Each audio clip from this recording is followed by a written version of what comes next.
I think it's no secret that Invincible's fight with Conquest was a huge moment in recent pop culture. The fight was iconic in the source material, perhaps the best fight in the entire comic run, and its adaptation into animation was equally beautiful and brutal. But the television series added a few extra wrinkles to the fold when it came to their portrayal of Conquest. While I wouldn't say he's a poorly developed character in the comics, I do think he is far more fleshed out in the television series thus far. So today I want to really attempt to analyze the psychology of the blood-hungry antagonist known as Conquest. Right off the bat, I want to establish that I'll only be conducting my analysis off of what we've gotten in the show thus far, so if you're not a comic reader and don't want to be spoiled on future occurrences, this is a safe place for you. Now, immediately upon his arrival, Conquest refers to Mark as a worm, which I think beautifully establishes this villain's outlook on combat in general. You see, outside of just being disrespectful to Mark by referring to him as such a lowly creature, a worm is also typically used as bait. It's essentially a tool to be used for a greater purpose. And entering this potential conflict, Conquest is absolutely looking to use Mark as a tool, or plaything if you will. Conquest wants to cut loose and fight someone, and he's going to simply use Mark as a punching bag. He even outright admits this later during their clash when he tells Mark that he was just playing with him, and refers to Mark as a new toy that he was just getting used to. In this sense, Conquest is akin to an aggressive dog who was given a new chew toy, and as most dogs typically do, he plans on ripping this toy to shreds once he's had some fun with it. On a deeper level, however, this also speaks to how Viltrumites treat the planets they conquer. Earth, if it were to be added to the Empire, would essentially become a tool for the Viltrumites. They'd suck the planet dry of all its resources and would likely use humans to interbreed and increase the dwindling Viltrumite population.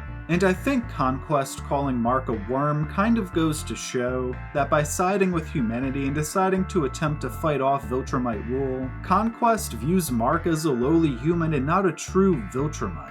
He too is now just a tool to be used, just as his planet would eventually become if it were to be taken over by the Empire.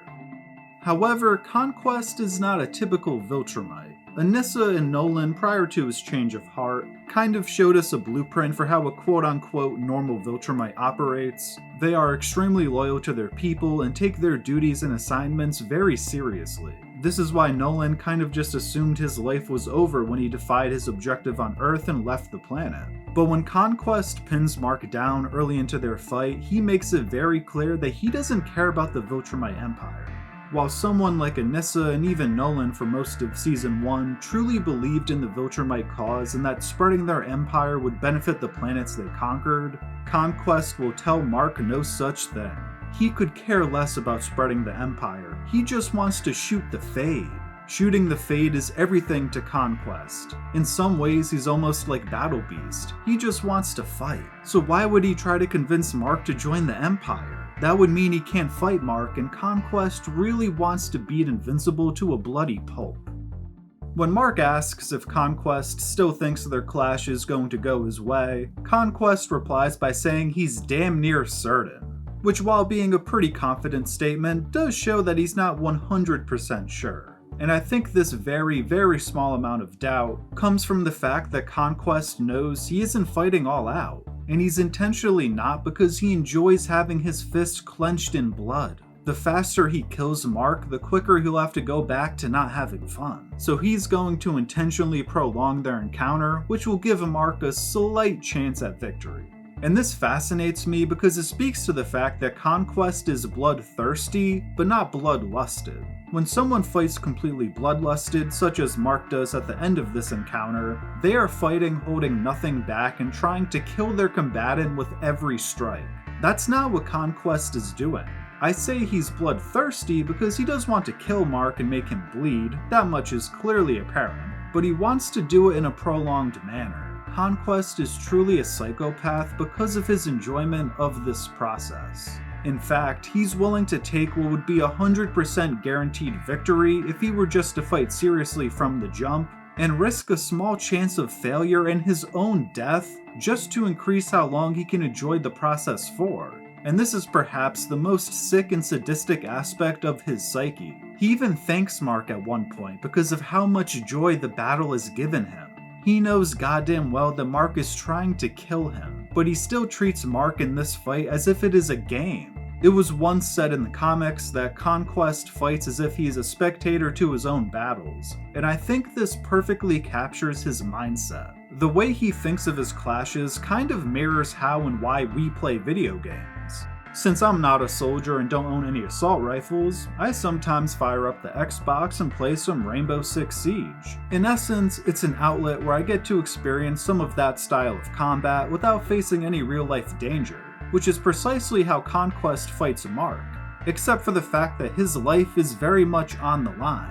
And Conquest really sheds some light on why he fights this way when he whispers in Mark's ear about his loneliness. He tells Invincible, "I am so lonely. All the other Viltrumites are scared of me. No one talks to me. No one wants to be my friend. They think I am unstable. They send me from planet to planet committing atrocities in their name. And as I get better at it, they fear me more and more. I am a victim of my own success. Conquest. I don't even get a real name, only a purpose. I am capable of so much more, and no one sees it. Some days I feel so alone I could cry, but I don't. I never do. Because what would be the point? Not a single person in the entire universe would care. Take it to your grave."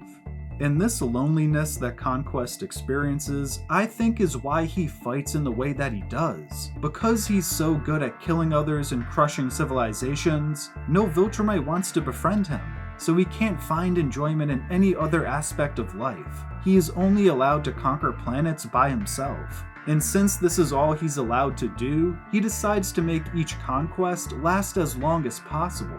And since he views his life as being so tragic and lonely, he truly doesn't care if he gambles his own life for all of this extra combat and fun.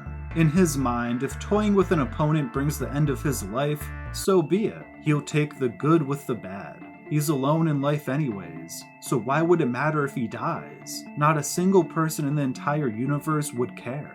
And this very dangerous and self-destructive outlook on life is quite literally the only reason Mark survives his fight with Conquest. Conquest was truly a victim of his own mindset.